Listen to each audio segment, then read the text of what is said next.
There is a question that many practitioners eventually begin asking. If someone can talk about their experience, understand it, and process it emotionally, then why do certain patterns still remain? Why does anxiety return?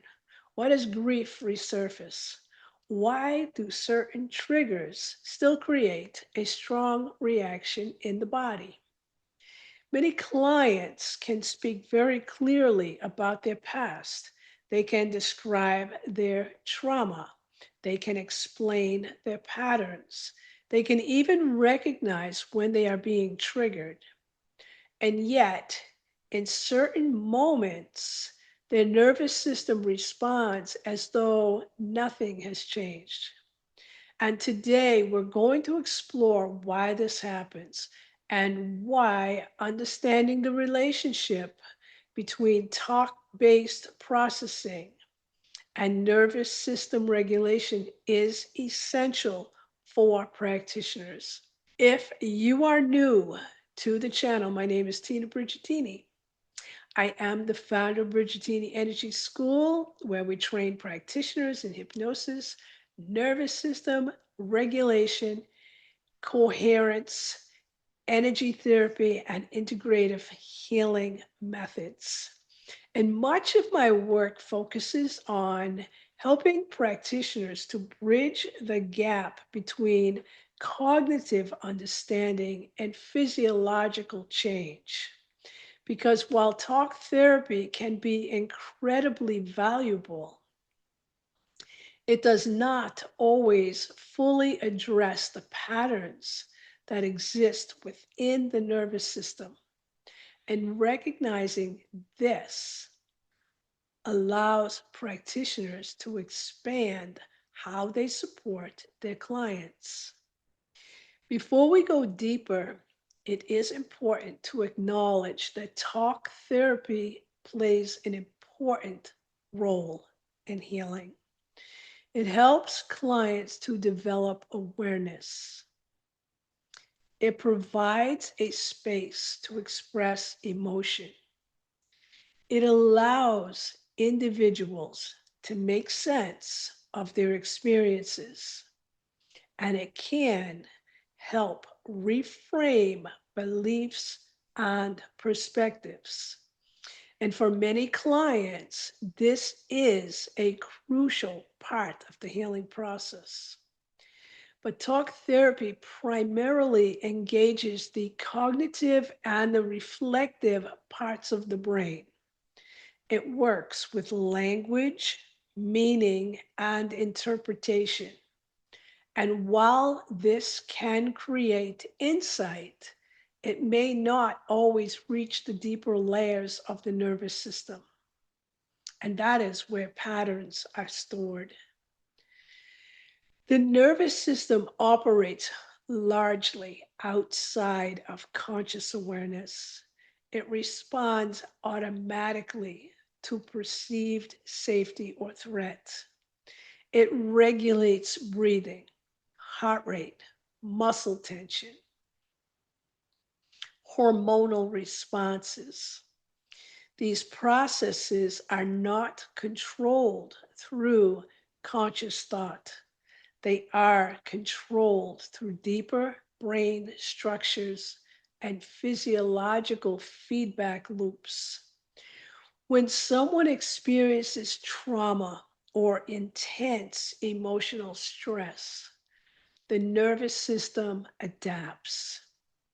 It develops patterns that are designed to protect the individual: hypervigilance, emotional shutdown, anxiety, avoidance. These patterns can persist even after the original situation has passed because the nervous system has learned to operate in a certain way.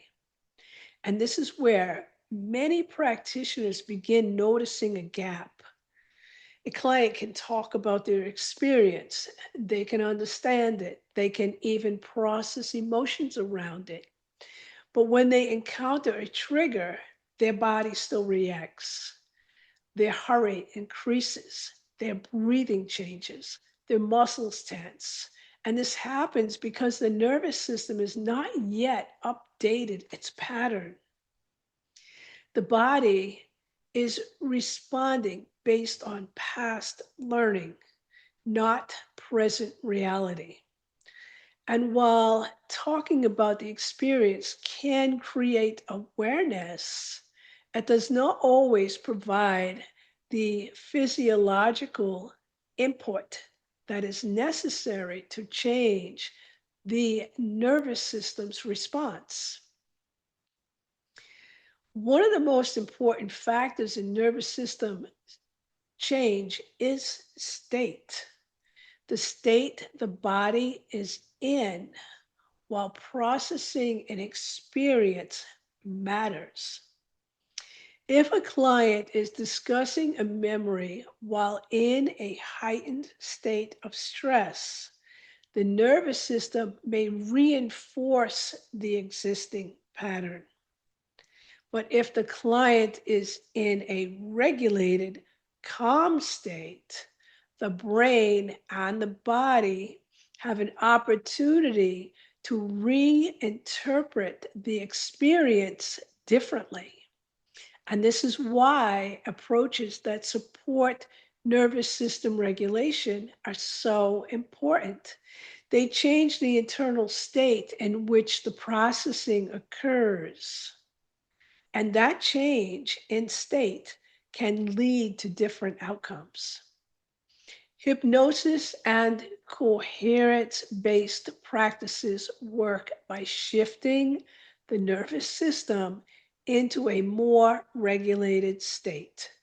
In this state, breathing slows, muscles relax, brain activity becomes more balanced, the body signals safety. When the nervous system feels safe, it becomes more open to change. Memories can be revisited without triggering the same level of activation. Patterns can begin shifting, and the nervous system can learn that the present moment is different from the past. This is one of the reasons these approaches are becoming more integrated into modern healing work. They help to bridge the gap between understanding and physiological change. And for practitioners, this understanding can be incredibly empowering.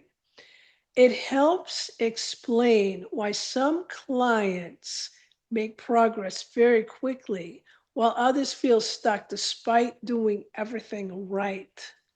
It reminds them that healing is not just about insight. It is about supporting the nervous system's ability to adapt. And it encourages us to expand our approaches to include both cognitive and physiological processes. I'd love to hear from those of you who are working in therapy, coaching, or healing spaces. Have you noticed situations where your clients have strong insight, but they're still struggling with the emotional or the physiological reactions? What have you observed in those cases? Please feel free to share your experiences in the comments.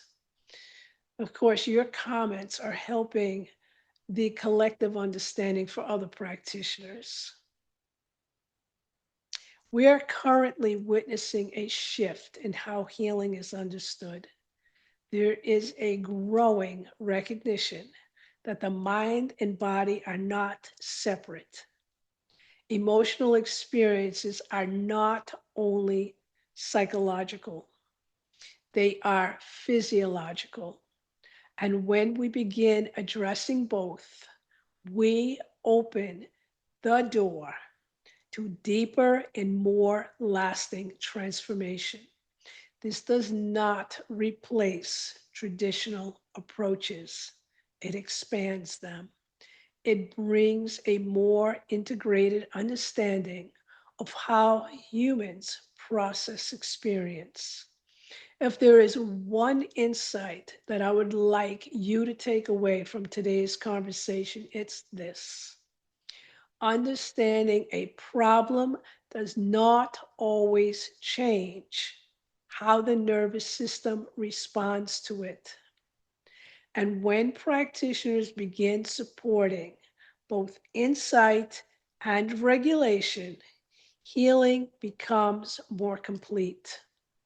If you are a practitioner interested in learning more about working with nervous system coherence, hypnosis, and integrative healing approaches, you can explore the trainings available in Bridgetini Energy School, and I'll leave that link down below in the description.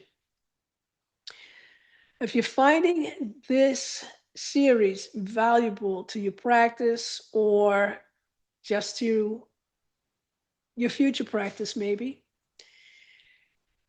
remember to go ahead and subscribe to the Aligned Healer channel so that you don't miss the next video. Because next, we are going to explore something many practitioners are curious about, and that is how hypnosis and coherence-based practices can begin shifting deeply rooted patterns within the nervous system.